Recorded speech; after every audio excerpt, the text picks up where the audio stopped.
Hi, everyone. So excited to be here, especially with my good friends who are returning. We got Ford Saeks and we've got Erwin Jack with us. If you don't know him, this is a wonderful opportunity to get to know him. You know, it's a great opportunity to network. And both of these gentlemen are working on some fantastic opportunities that they have developed over time. Ford is a Hall of Fame speaker. Just talked about Ford publishing 300 books. I almost thought he wrote them, but I guess it's a lot easier to publish than just to put them in place. And is just a great guy up in Calgary, does financings for 100 million to 5 billion, and is really starting to add a lot more depth and foundation to what he's doing as far as who he's dealing with. 160 countries. I don't even know there was 160 countries. Chat's wide open. Today's word of the day is business growth, which I know Ford is deeply involved in, as well as Erwin is always looking to build business. So I'll start with Ford. Why don't you give everybody a quick intro who don't know you and a little bit of an update for those who do. Well, thank you. So Ford Saeks, you can find me at profitrichresults.com or just connect with me on LinkedIn. Well, I focus on business growth, but that really covers four areas, Don. How do you increase your influence, increase the average transaction, increase the frequency of purchase or referrals, and then, of course, how do you improve workflow operations and marketing? And so I run a digital marketing agency, and then I'm a strategic consultant to organizations to help them grow.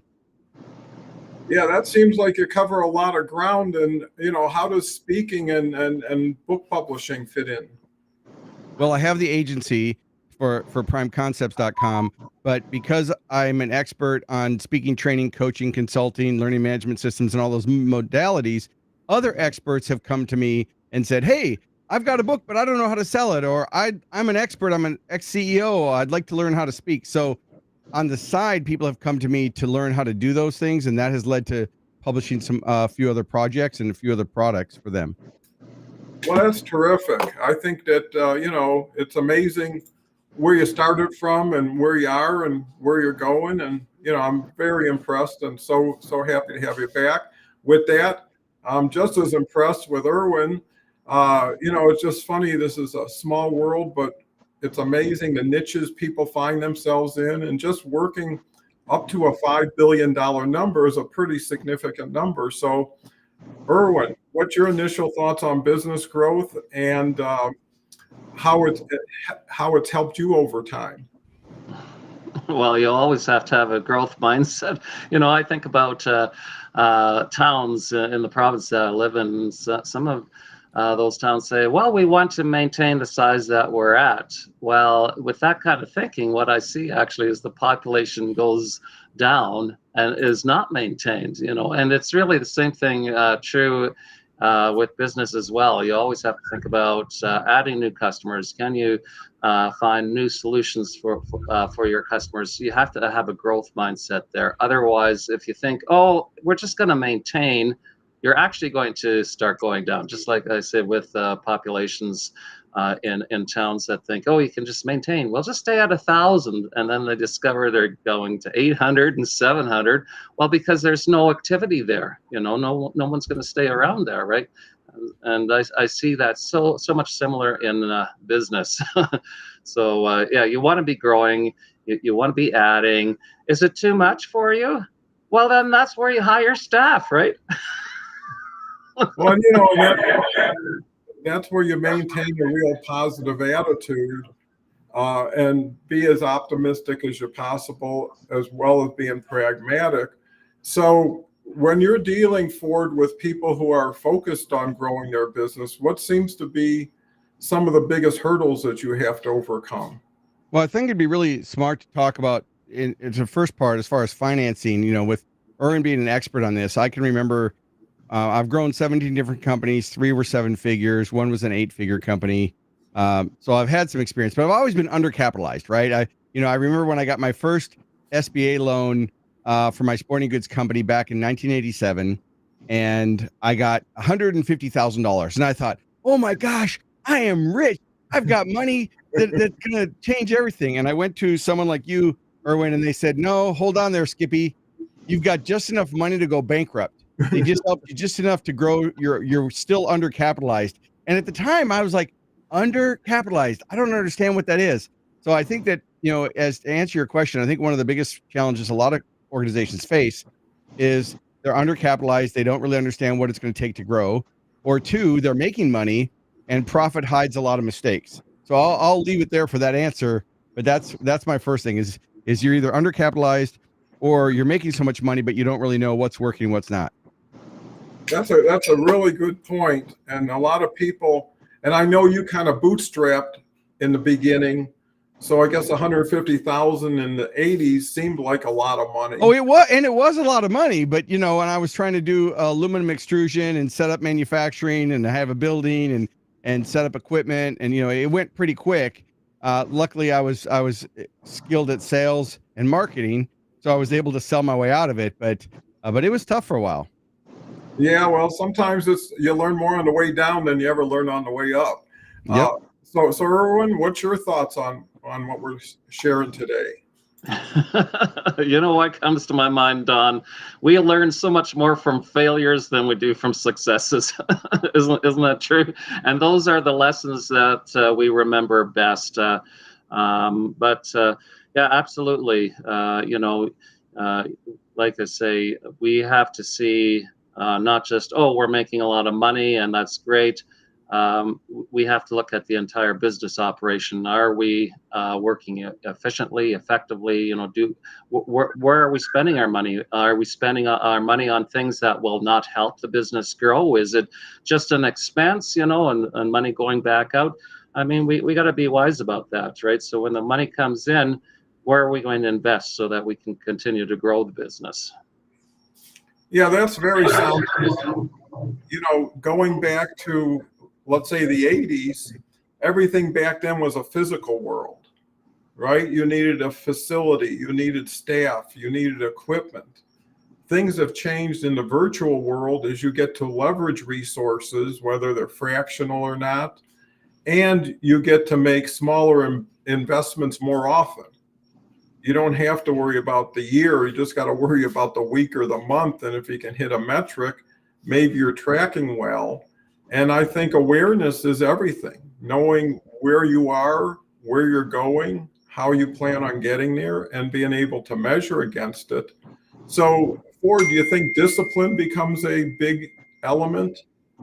Well, I think there's always discipline and consistency issues. But I think when it comes to business, people are good at one of three areas, right? And I'm sure that I'd love to hear Erwin's take on this too. They're either great at finance and accounting, leadership and management, which they can deliver the product or service, or they're marketing and sales. And very rarely are they good at all three. And so, first thing is take a self-assessment: is are you using the highest and best use of your strengths? And then you need to hire your weaknesses. And the second thing is buyer behaviors have changed. The economies have changed. Supply chains have changed. There's the impact of AI now on the workforce. It's going to transform and disrupt every organization. There's different generations in the marketplace. There's increased competition. There's the political and economic environment. So the landscape in business, the things that might have worked, even 2 years ago or 4 years ago, pre-pandemic, post-pandemic, the whole landscape has changed. Now, at the end of the day, it's still about adding value and making a profit. In the younger generation is make the world a better place. Well, that's great, but you still need to generate revenue in order to pay everybody. So, I definitely believe in free enterprise economy. And I would just say that the landscape's changed. So the approach is to step back and maybe take a fresh look at your role in the organization. And whether you're listening to this and watching this as a business owner, professional, or you just work for a company, the key is if you want to scale and grow a business, you really have to have your three areas: delivering the product and service, leading your company and understanding your accounting and finance. And then you have to market and sell. Like Erwin said about those companies, they get stagnant. They think, okay, it's just going to continue. But, it's like a shark. If you're not moving, you're going to die. Mm-hmm. Well said. Erwin, what's your thoughts now? Well, I like what you said there, Ford, because I know that entrepreneurs, when they start out, they think that they can do all these three areas. They think they're the one, and they don't understand that they don't have all the strengths. They don't understand that they don't have the resources, even in terms of time. How are you going to manage all these things? You need people of expertise in all these areas. So if your expertise is not necessarily leadership or management, but rather on the accounting, then get someone to help you on the leadership side, right? Because we're all different. We're all different, and we all want to achieve things, get our goals into reality. But the reality is we can't do it on our own. We need a team. And the other thing I wanted to say, Ford, is that so you listed these three areas: finance, accounting, leadership management, and sales and marketing. And oftentimes, all these areas of business, you go into business, so many times all these different departments are working in silos. They're not even communicating with one another. And and I'm thinking, okay, let's look at our own bodies, human bodies, right? If our organs and our tissues and all that didn't communicate with each other, we wouldn't survive. So how do we expect a business to survive, when you don't have that internal communication? I think that is so vital. I've always scratched my head, when everybody's thinking, okay, we know what we're doing here, just stay out of here. And even sales and marketing, for instance, sales and marketing also operate in silos quite often, and the salespeople blame the marketing people. Marketing people blame the salespeople, and well, how are you going to grow like that? You're not going to grow like that because now you have internal issues that you need to deal with. And so what I see actually is all of the departments need to communicate one with another. If you're going to be really successful in your business, there needs to be that communication. Well, it makes sense. Communication is a thread that tightens and brings things together in a business.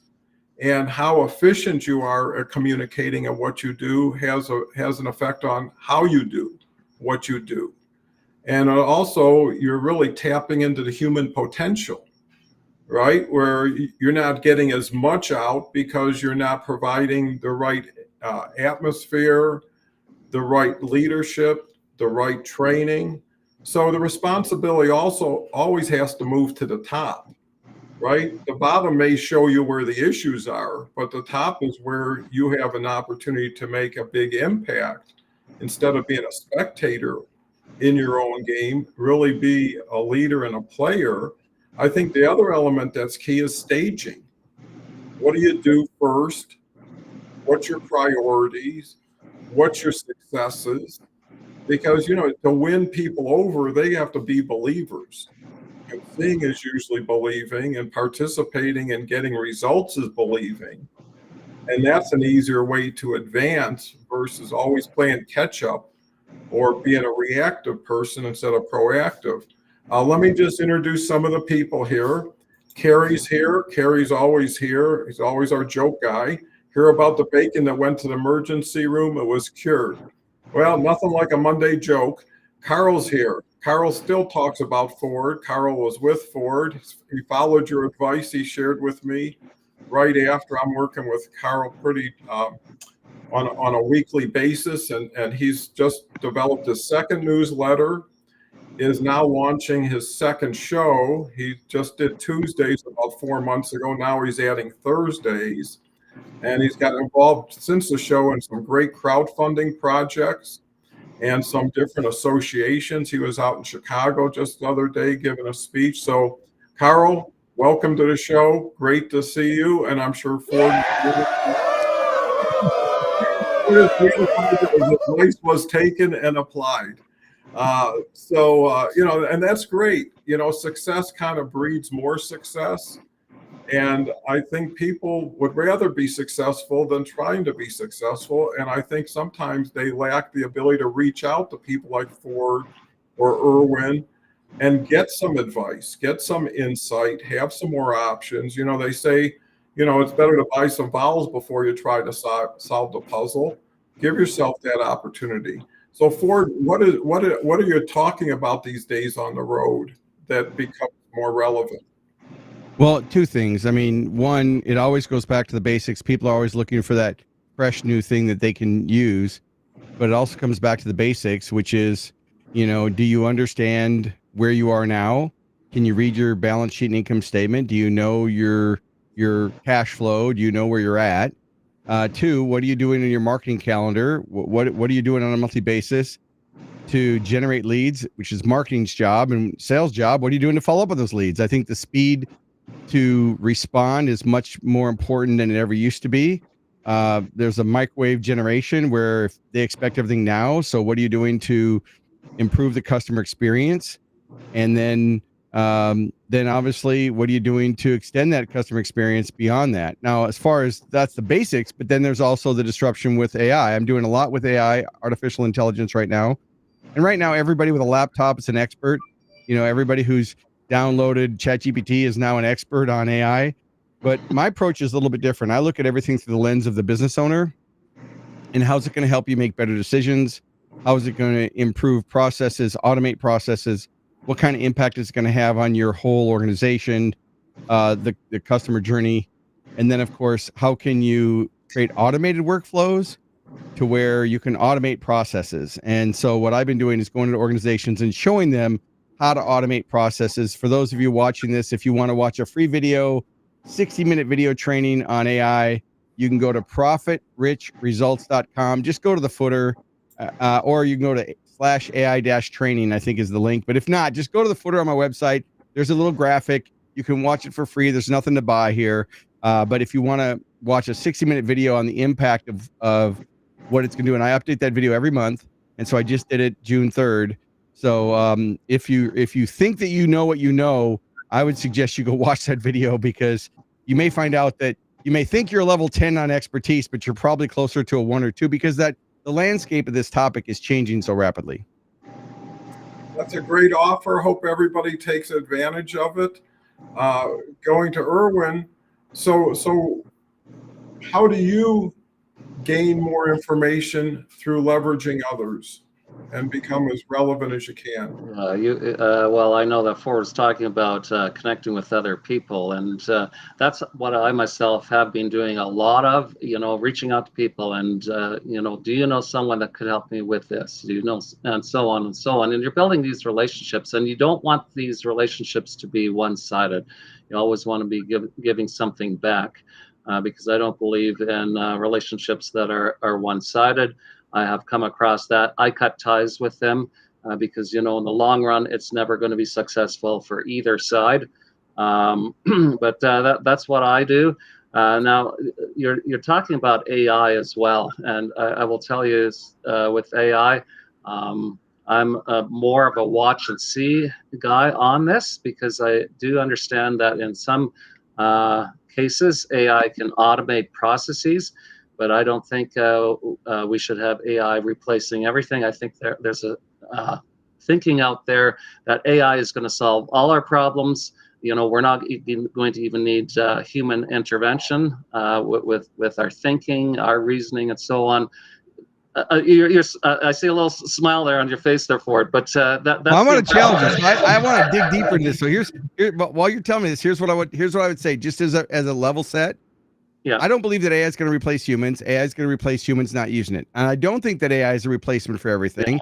I think what's really important is to be a critical thinker to see what are the best use cases and where are the cautionary, where are the pitfalls, because I think there's just as much negative impact and danger as there is positive. So I'll leave it at that. Absolutely. Well, I'm glad to hear that from you, because I think you always have to apply wisdom with technology, and I can see places where it's going to be effective and so on. But to replace people, but we're envisioning a totally automated world. No, it's not going to work. It's just going to collapse, because how can there be more wisdom? There can be more knowledge, but can there be wisdom? See, I think this is where you're right. Humans still have to be there to apply the wisdom with the knowledge, because the knowledge is all the knowledge. This is going to be my other question: is all the knowledge that we gain through AI accurate? No, and the real thing is, if you look at it, I would think you'd agree with this. If there's 4 levels, like level 1 is information.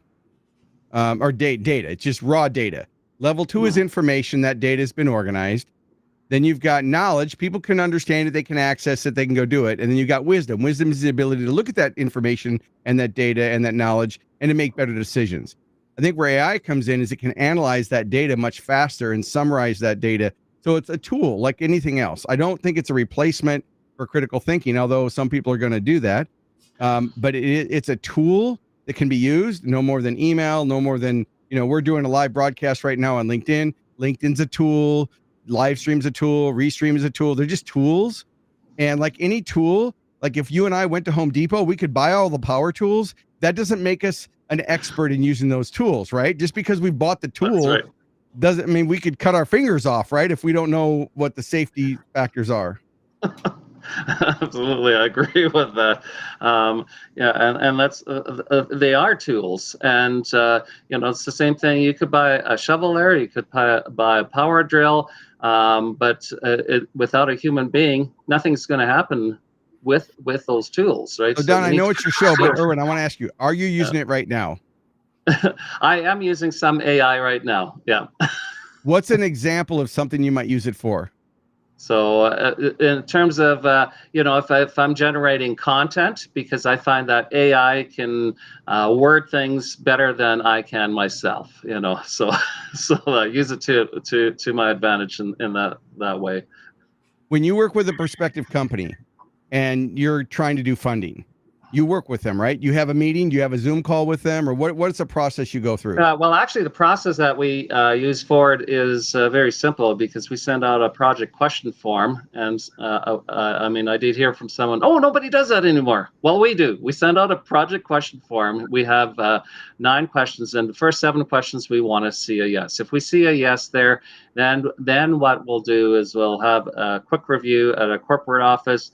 It looks good, then our head of funding gets involved. They get on the call with the project owner, and they take it from there. So that's our process. We want to make sure that we're saving everyone time. So it only takes a few minutes to fill out these questions. There's no proprietary information they're sharing. No secrets are being shared there at that point.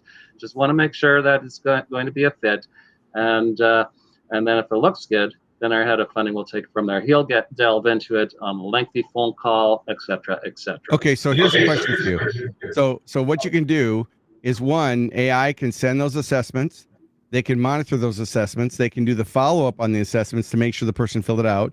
They can schedule and book the call with the finance person. When they're done with the call, they can take the recording of the call, transcribe it, and give you all the key points for your CRM system. And it can actually scale it against certain variables. So if you've determined certain variables that you have to find in order to make a deal go through, it can go through and give you that. It can do that analysis for you based on what you've trained it to do.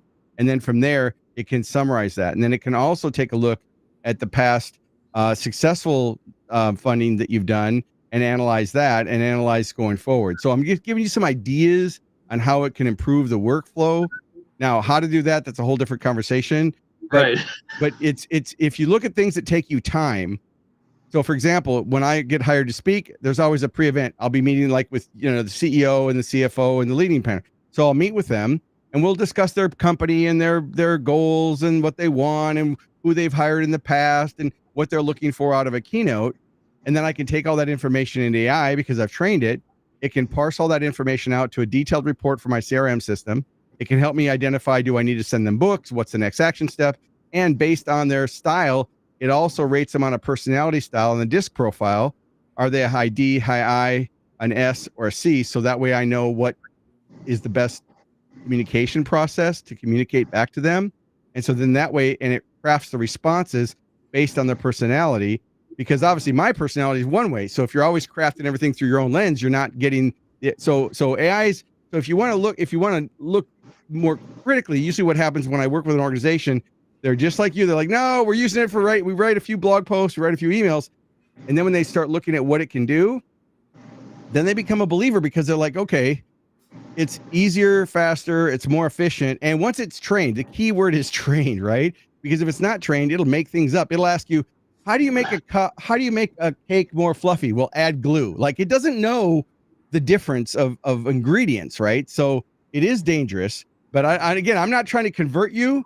I just want you to, and the listeners, more importantly, the viewers and listeners here today that are live, to be a critical thinker, to go in open-minded, because if you have a belief that isn't serving you, it's time to get some new beliefs. Yeah, well, and I appreciate you doing this here. So, the audience, they have an example of how you would apply AI to a process. So we described the process, and you made some points there. So that's really great.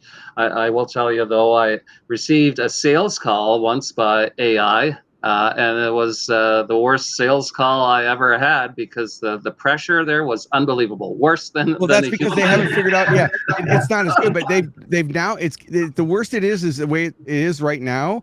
It's only going to get better, and it's amazing that like multilingual, the ability to do it. I mean, obviously, AI is not a replace. Think about it like this. Do you remember? And we're all old enough to remember this, so I can say this. Do you remember when phones, they started having those automated assistants? And we thought it was so great, right? Instead of leaving voicemail, it was, "Hi, you've reached Don. Please press 1 for English, press 2 for this." And when it first came out, people thought, that is so cool. It's going to save us so much time. But the customer experience was terrible, because people would get, pardon me, pissed off.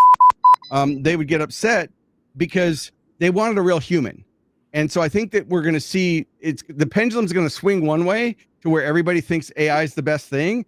And then you're going to see it swing right back. I think it's going to make personal interactions more important. It's going to make face-to-face meetings more important. It's going to be harder to tell what's real and what's fake in the future. And so the people are going to want that authenticity more. So I'm just saying, what is the world going to do? I know as a marketer, when Uber came out, it was disruptive, right? And I worked with a lot of attorneys at the time. They were DUI attorneys. Their business went down 80% because everybody wasn't driving and getting drunk and getting tickets. They were using Uber. So to me, I'm looking at what's the ripple effect of the impact on business beyond just my business. So there's our pond that we live in, but then there's the lake and then the ocean. How is that going to affect our business and our lives? Mhm. Yeah, well, I agree. The pendulum is going to come back on that, because it's always a balance. I remember when websites were the thing, right? And websites going to be everything. Nowadays, like, yeah, you need a website, but so what? So we also need to do so and so, right?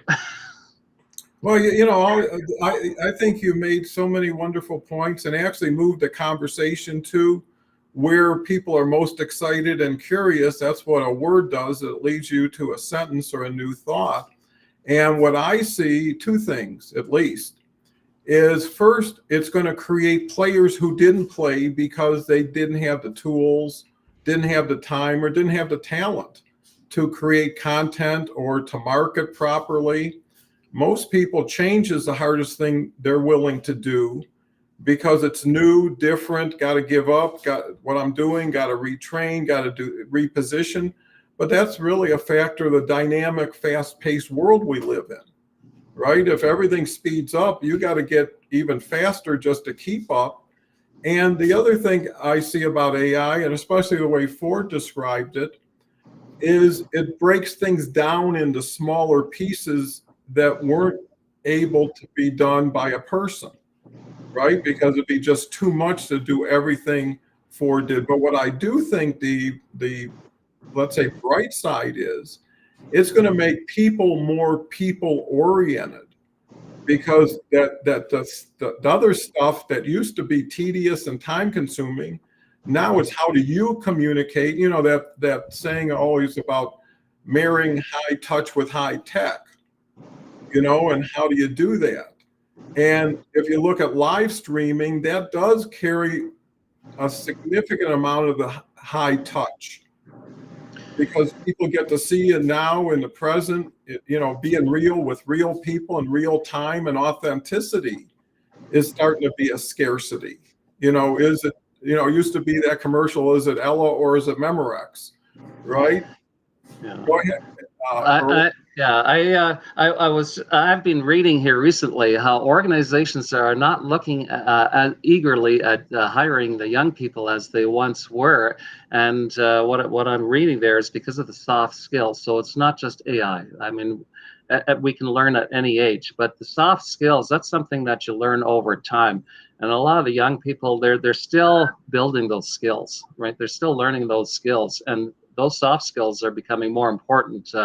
Like Ford said, those human-to-human interactions are going to become more important, more authentic, and so the skills that you need there are going to be critical. Do you have the communication skills, the interpersonal skills?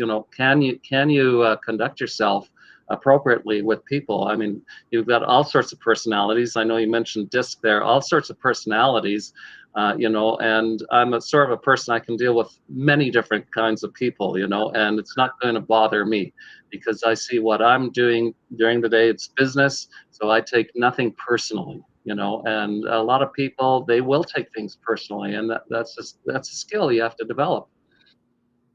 Yeah, it's also going to disrupt relationships and marriages. Now there's millions of people that are flocking to AI friends and AI chatbots.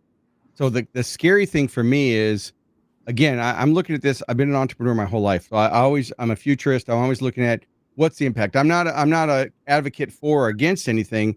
I really believe that if there's one skill that you really need to maintain, if Don said, okay, Ford, we've got the last closing comment, what's the one thing you would tell our listeners?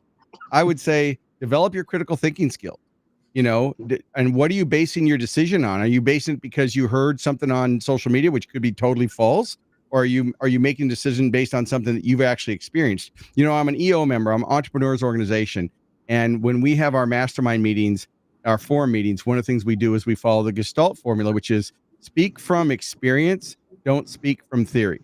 So if you want to share an insight, like if Don had a problem and he wants us, I have to say, well, in my experience, here's how I did it, or here's what I've learned, as opposed to, well, I read a book the other day and here's what you should do. You should let all your millennials go because they don't have any work ethic and they don't want to work, and the answer is no, that's not true. There are a lot of millennials that want to work. I have a younger staff, and millennials now are almost up to 40 years old. So we got to be careful on the age group there. But the important thing is, I think just the impact, when someone says, why do you do podcasts? Why do you live stream? Why do you do shows? I want to be a catalyst for thinking. I don't care if they agree with me or disagree with me. I just want them to think differently. And that's one of the reasons I love being on Don's show. And I'm honored to be with you, because when I looked at your bio, I'm like, I haven't made $1 billion. Now I've been responsible for over $1 billion in sales. I've helped big companies increase their sales, but not my own company. I mean, the biggest company I had has $50 million in sales, which is still low on the scale of where you're talking. But I just think it's critical thinking skill. To me, that's the more I know I don't know. And so you want to be a continual learner. Yeah, and that critical thinking skills, you've mentioned that earlier already on the show, and I love hearing that because I think that is a skill that's kind of gone by the wayside. And it has. People don't think anymore. They don't, and because AI is going to do the thinking for them. This is what I was. Before it was Google. First it was Google. Now with AI, that they're going to become even more stupid. I know, but we have to be thinking, so we always have to be asking questions. And you said something that I really like too. I don't care what other people think, if they agree with me or not. I will also add, it's good that we're all critically thinking, because I might change my mind, when we're all thinking critically together, because we want, at the end of the day, we want to make sure that the next step we take is a wise one, that we're not regressing, going sideways. We want to be able to move forward, right? And how do you do that? You have critical thinking, amongst your team, and so when we talked about different departments in an organization, they all need to be engaged. Everyone needs to participate, get your thinking going. Leadership doesn't have all the answers, and neither do the people at the bottom of the totem pole, so to speak. They don't have all the answers either, but together, if we're all thinking critically, how do we move the business forward? How do we make it grow? And all right, so I know it's Don's show. Yeah, I got a question. You're doing great, Ford. I'm honored to have you. I know. Well, I just want to be respectful of the host here, everybody. It's Don's show. So I'm going to ask you now. You're both in Canada, right? Is that what I understand? No, I'm in Colorado. You're in Colorado, okay? But Erwin, I'm in Canada. Okay, so I want to ask both of you your first instinct out loud. And for those of you watching that have the chat, I want you to get your fingers on the keypad, and I want you to enter in what I'm going to ask you a question. I want you to enter the response. So if you're watching whatever platform, put it in the chat. And for both of you, just respond out loud. I'm going to ask you both a simple question. Don and Erwin, what color are yield signs? Yellow. They're not yellow, red and white. Okay, but what was your first instinct? I said red first. Yeah. So yield signs are red and white. But when I ask an audience, and I'm sure if we looked at the chat right now, we'd see a lot of people saying yellow. Instinctively, people will say yellow, and they're red and white in North America. So Canada and the United States, they've been red and white since 1975. But if I ask an audience, so later, Erwin, ask somebody on your team, just casually, hey, I'm just curious, what color you? 99% of the people will say yellow because they're conditioned that yellow is yield and caution. So their brain connects things together that aren't true. And so the key point for that, using that as an example, so Don's still thinking, are they yellow? Don, they have been red and white since 1975. I'm looking out my window looking to see one. Well, if you've been driving, Don, stay the hell away from you, because yield signs are definitely red and white. But here's the real takeaway. If you come into something, you have a belief that isn't serving you. And so I use this in my keynotes, because when I ask a whole audience of 500 or 5,000 people, inevitably they shout yellow. And then I pull up a screen that shows them a yield sign that's red and white. Don's Googling it right now on his other browser right now. But what I do is I tell them that's the same, that they need to be open-minded, because they came into the room thinking yield signs are yellow. So they have a belief, but that belief isn't true. It's the same thing about AI or digital marketing or the customer experience or how fast you should respond to a customer.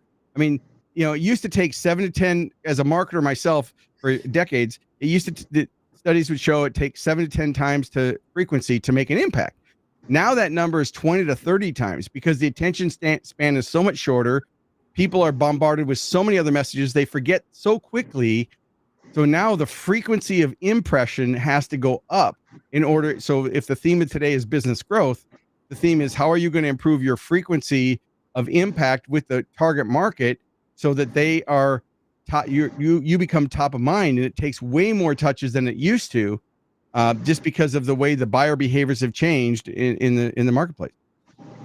Well, doesn't that lend itself to more activity and more consistent activity? But I think the other tool that can really benefit a lot of people is the leverage of center of influences, right? So the three of us together have probably 60, 70,000 connections. About 80% are independent of each other, where if you combine one circle with two others, everybody's circle gets bigger. And it's how do you get that amplified relevant reach is key. There's 1 billion people registered on LinkedIn. Only 18% do anything, comment, like. Only 2% actually create content. And if you take it down to how many live streamers are there, it gets really small. But someone would say, well, only 18% of the people do something. What they found is 82% who don't are 80% of the clients who do, right? So just because you don't see, hear, or know they're there, they're the receivers. And right. most people are looking for feedback from the people like themselves who are kind of competing for airtime. But I think ultimately what I learned after 800 of these shows is that information is brain felt, but conversations like this are heartfelt. And how long does the feeling still continue? Information changes, where you got it from, how you got it, you just accept it. But when people make you feel more human after being unhumanized, if that's a word, through a lot of electronics and who knows what, and especially people have been around, they want more of a one-on-one personalized conversation. I mean, after all the data, information, reports, they still want to get to know you as a person. What are you into? And intent is so important, because not everybody's profit motivated. Some people do uneconomic things because they enjoy doing them, or they get excited by them. So you have to understand purpose and intention before you can just say, here's what you need to do. And I think reserving judgment makes so much sense. So Erwin, well, we got a few more people. Omar's here. I want to recognize Omar. Omar's actually going to be on the show next Thursday, has Zoom Party, which is his show. He's a tutor for kids all over the world, and his show is geared around helping children. My grandson was actually on and won $20. So thank you, Omar. Dennis is here. Dennis, 49 years in the heating and air conditioning business here in Colorado. Agree to keep in contact with your most important connections is key. And I think you make a great point, Dennis, in that less is more if you're really focused on the relevant alignment of those people, right? I think Erwin made a good point about how he matches people up and pre-qualifies them. Ford is providing some great links into chat, so feel free. Well, you'll have to share those links because as a guest, I don't have the right. Okay, I definitely will. So Ford, take us further.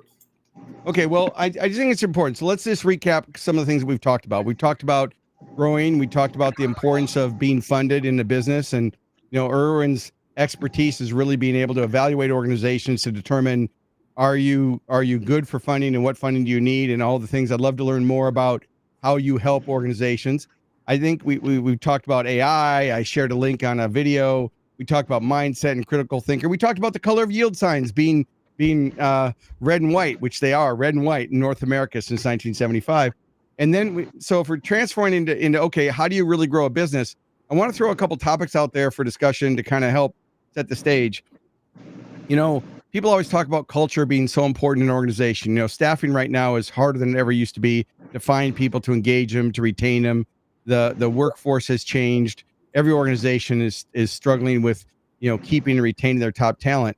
And so, the topics under culture always are different. So there's culture, there's leadership, management, team building, communication, and change. So that's a lot of different things. And so often an organization will say, well, I need team building. Well, no, they have leadership that isn't, really setting a vision for the company and keeping everybody on track. And we all know it's, it can't be do as I say, not do as I do. Leadership is from the top down and the bottom up. And so over the years, even though my specialty was in marketing and sales, I had to learn a lot about leadership because I was losing people. I had turnover. And Erwin, people would say to me, well, who's always at the scene of the crime? What's the one common denominator? It's you, Ford. You have to change your leadership style because I was a driver. I'm like, hey, why can't we get this done? I'm an entrepreneur. I come up with an idea on Monday and on Friday, I expect it to be executed, right? So I had to step back. So as you look about the communication between your staff and people and organizations, I'm just curious what your thoughts are around what does it take as business growth comes. We talked about technology. We talked about marketing a little bit, but let's go back to the people side because that was something that Don brought up. Those social skills are definitely needed. People get out of college, they have college degrees, they can't write a letter, they can't formulate a conversation, they can't send an email with proper, formatting, or they have entitlement mentality that thinks, why can't I be on YouTube all day long? Why can't I be on Facebook? So I'm just curious, what are some of the things that you guys have done in the organizations you've worked for? Because I know, Don, you've had a lot of success in other businesses before you decided to retire and do 8,000 LinkedIn lives. So what do you do for culture? Like, what do you tell organizations? How do you define a culture? What do you look for? I'm just curious what you look for as a culture and then what you look for in people. Well, It's a lot to unpack, but take it anywhere you want to go. Well, it is. I mean, a huge topic there in itself in terms of culture. I think it always starts with me. Yep. What do I exude around people, me? And then I hope that those people will exude the same kinds of things around them. So I think that's kind of how I look at it. So like basic building blocks. Other people might have different recipes, for this. I'm not sure, but I'm just a simple guy thinking on this here.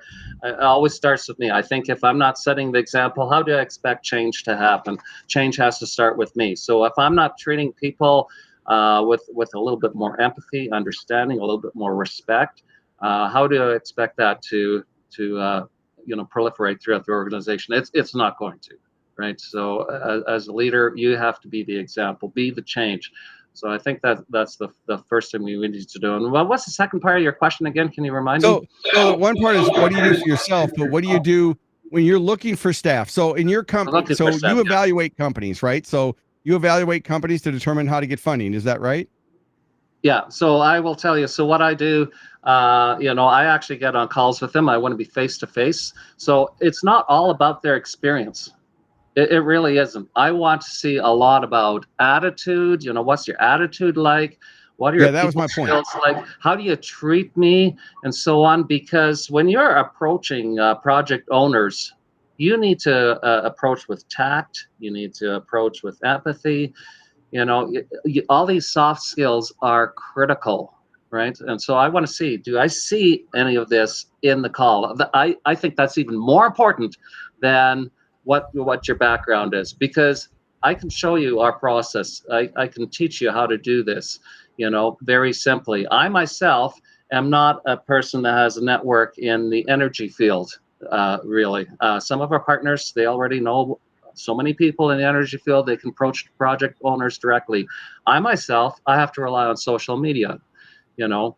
So a little bit different there for me. I mean, it's all different, but at the end of the day, we're all trying to reach people, and we have to keep that in mind. How do we treat them? Because if we treat them horribly, they will remember that. If we treat them well, they will remember that. And I have people that come back to me, you know, after a long period of time. You know, Erwin, we should be catching up, you know, and that wouldn't happen otherwise if I didn't treat them well. So, yeah, I think that's something that the young people need to understand is I I myself wasn't where I was at 18 or 20 where I am today's age. I'm not going to reveal my age. I think I'm kind of in the ballpark where you gentlemen are, but it's it's you learn throughout life these people skills, you know. But not everyone does, you know, and sometimes I am surprised, even with senior citizens, how they treat other people, you know, and that's why I get on calls. I want to see what your mannerisms are like. You know, are you willing to show me your genuine side, or am I sensing that you're kind of covering up things? You know, you don't want to reveal the true you. I want to know who you really are, you know, the real you. See, when I talk with people, you get the real me. I don't cover up. It doesn't help to cover up, because then you're just going to build distrust as opposed to trust, right? And that's why I have no problems telling people that for me, I don't have all those connections there directly with people in the energy field. So I use social media, and that's where I develop my connections in that manner. I have no problems with that, because everyone is in a different journey. Just reveal who you are, and then people can trust you, and you can accomplish more, right? And we need more of that in business. Well, you know, I think to the question, one size doesn't fit all.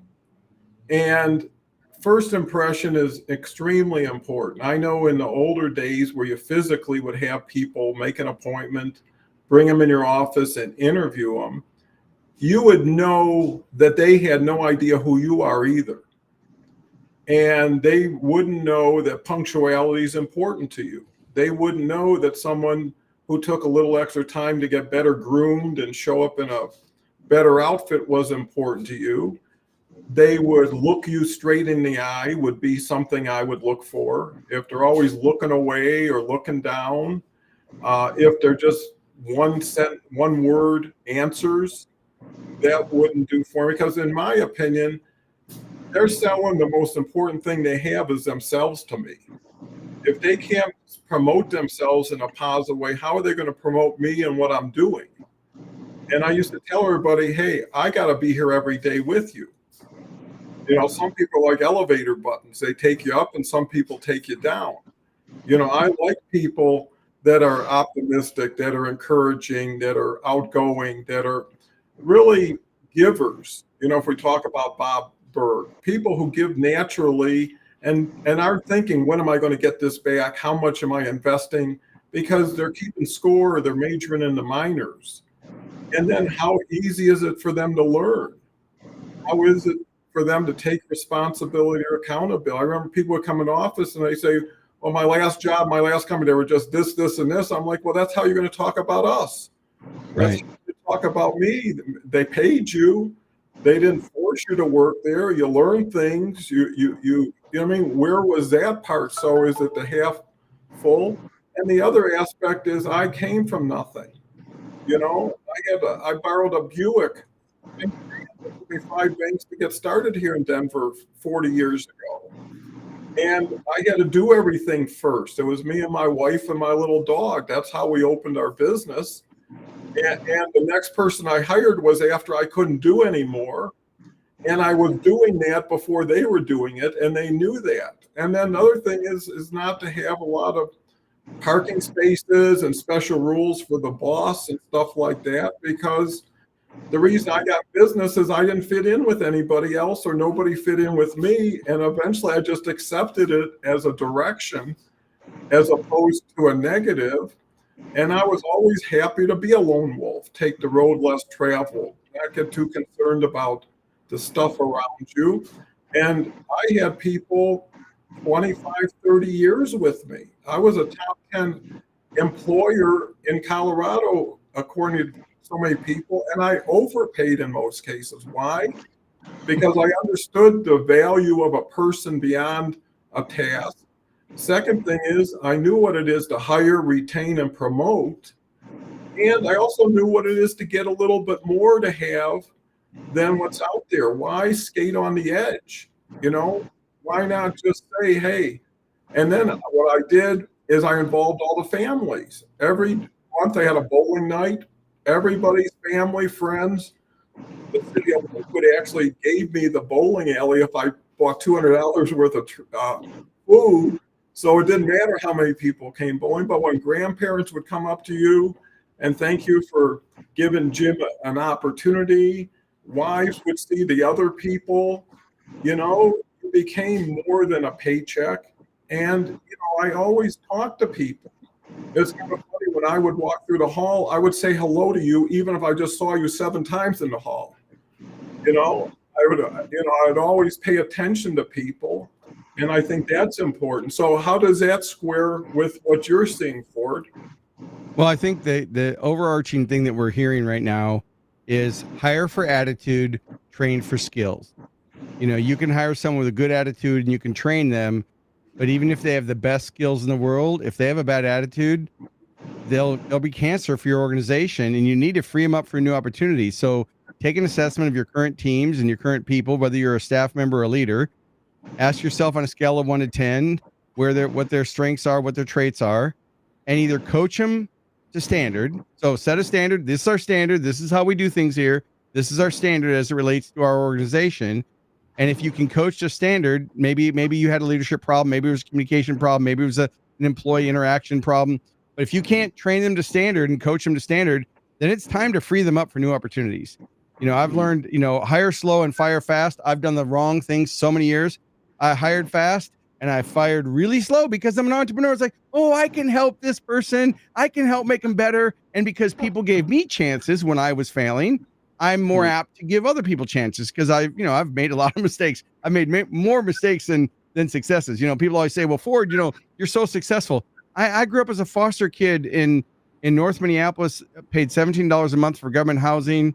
I had no parents. I had no nothing. Now, I never missed a meal. I know people have had it worse than me, so we don't need to, you know, bash me in the comments.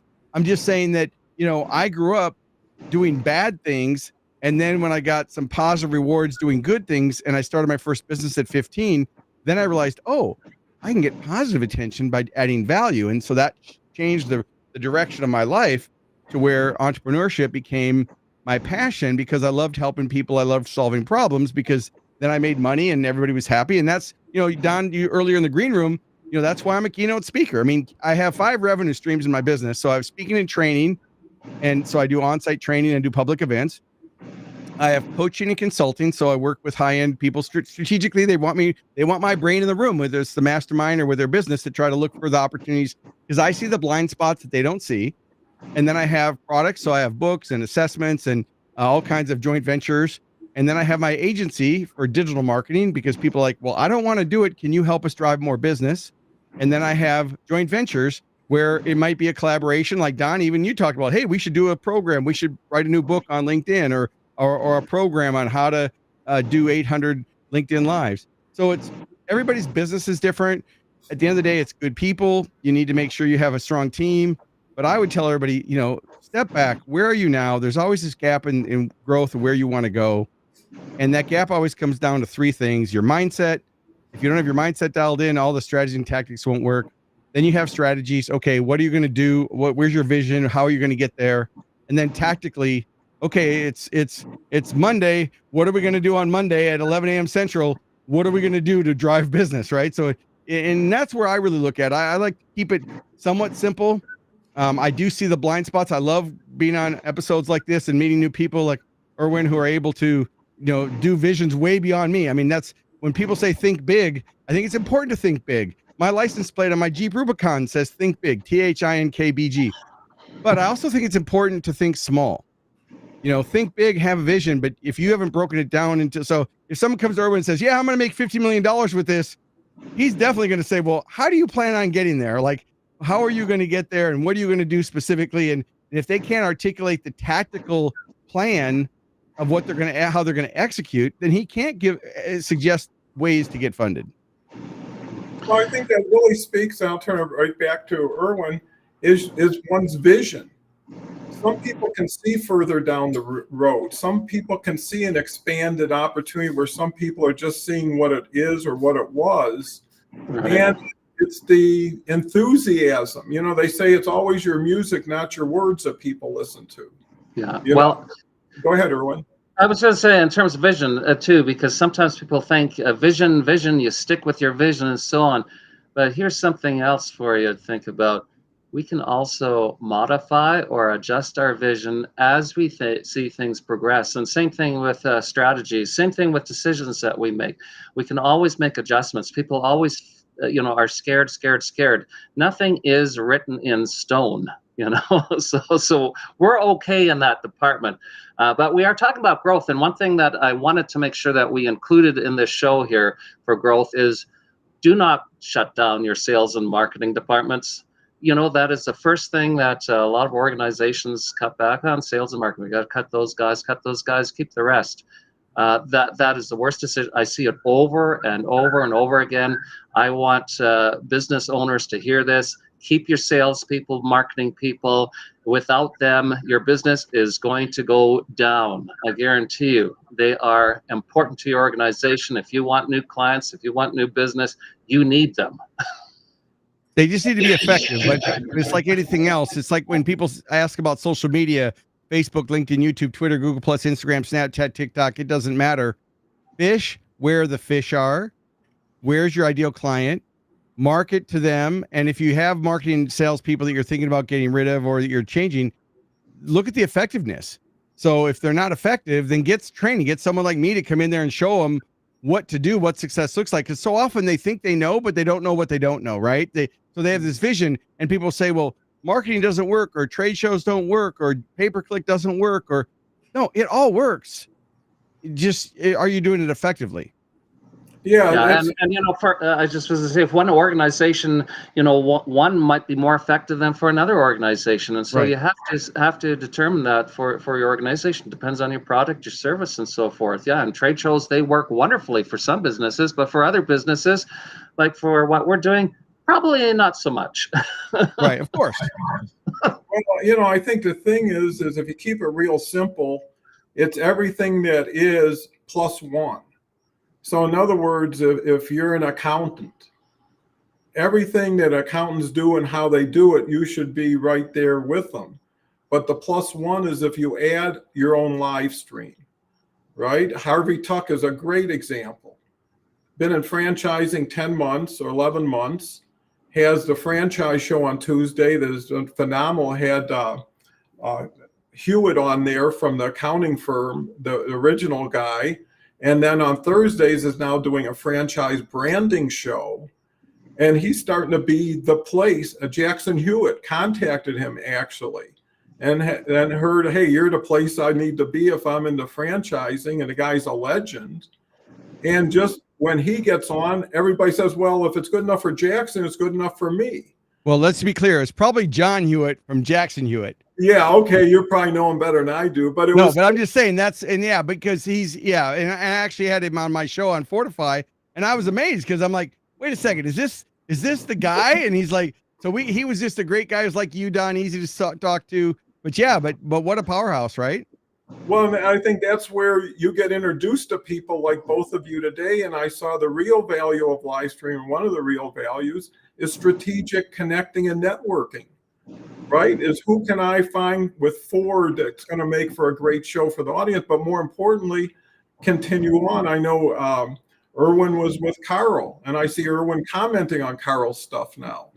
And it's like that small 10, 12 who have very strong influence in what you want to learn, because live streaming is a competitive advantage over not, right? Because you control the message, but you have 60 minutes with two other people. And what you find out after 800 of these, I pick up a little bit of Erwin every day, or Ford, whoever I'm with. Hey, that's a great idea. That's a great thought. Just like the yield sign. Sometimes you don't even remember what, but it's worked for all these years. but now I'll look at it totally different because of our discussion. And no one could have planned that. No one could have scripted that. Allowing people to go where they need to go, when they need to go there, how they feel exactly in the moment. That's what the test is. If we talked about qualifying people, is hey, they're on stage now. Go, show us what you got. And it's always better when something comes out of left field and it says, what was their facial expression when they first heard this? And then how fast did they respond? And how authentic was their response? So I think the world's never been brighter and optimistic for those who are dynamic, open to change, are not into authorship. I used to always say in the business, whatever works best goes next, right? So if we don't like this one, we're going to go with the next one. Everybody will have their turn. But I think it was commitment, understanding, and confidence, because confidence will keep you going when other people will quit. And I think the point Ford made is everything works if you work it right. So you could do email today if you were really focused on it. Nothing's dead, but why not work with something that gives you a tailwind instead of a headwind? Well, it looks like an hour went by faster than I could ever count. With that, I'll give final words to. That was the audience. It wasn't me. That was the audience. Well, Ford, I'll let Erwin have his words, and you can say your last words for Erwin. This is third or fourth time you've been on. Always great to have you. Well, it's great to meet your guests there. Great to meet you, Ford. I appreciate your wisdom, both of you. You, Don, too. I will encourage people to visit my LinkedIn profile, because you will find a free resource there on leadership. So this is written by our founder. And I plan on changing that once in a while. So if you want a free resource right now, I have on there is for leadership. So check it out. Thank you, Erwin. Ford. So I would say, because of the impact, go to profitrichresults.com/AI-training. You can opt in. It's a 60-minute video, guaranteed to change your perspective and open your eyes to some things that are happening in the world. If you're in any role in any business, it doesn't matter what your role is, any role really. You can also use it for personal use. I would go there and opt in and get that video, and then connect with me on LinkedIn. If you've got any questions, you know how to reach me. Well, that's great, Ford, and I was honored to be on your live stream. Could you share what it is and when it is? So every Wednesdays at 11 a.m. Central, I'm live on LinkedIn, just like this, live from 11 a.m. Central to whenever we're done with the episode. And then that episode also becomes the Business Growth Show podcast. So we go live, and then we turn that episode into a podcast, because some people just want to listen to it on their favorite streaming platform. So like and subscribe, and make sure you comment. That's what gives the algorithm, love and support. So connect with me on LinkedIn, share the love, and I look forward to seeing you on a future episode. Well, for sure. You're a definite future episode. And really quickly, tomorrow, just want to share that we've got Beverly Glazer and Helena, who's been here before. She's out in Spain doing some wonderful work. So 23 hours from now, if you have the time, please come back. And then Wednesday, we've got Carl Dakin. And Thursday, we've got Kelly Stanecki. So with that, thank you, Ford. Thank you, Erwin. Thank you, audience. Go out and have a wonderful week ahead, and keep